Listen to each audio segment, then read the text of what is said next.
Let's turn a tea wrapper into a duck, or something like one. First get a tea wrapper and fold it diagonally in half.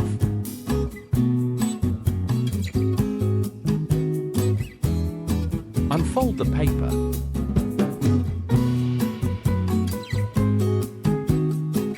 Next, fold the sides to the center crease, like you're making a paper airplane.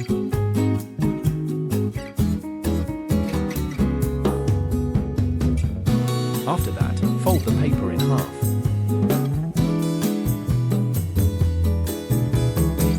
Let's make the neck by folding the far corner upwards, like this, then unfold. Now we will reverse fold by opening the paper, tucking in the fold we just made, and closing the paper, like this. Let's make the head by folding the point downwards. Then unfold. Now open the point slightly, tuck in the fold and close it. Fold the side down like this. And do the same for the other side. Pinch fold the other corner to make the tail.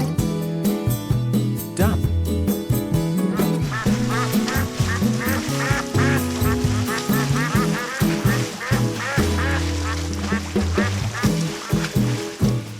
Thanks for watching.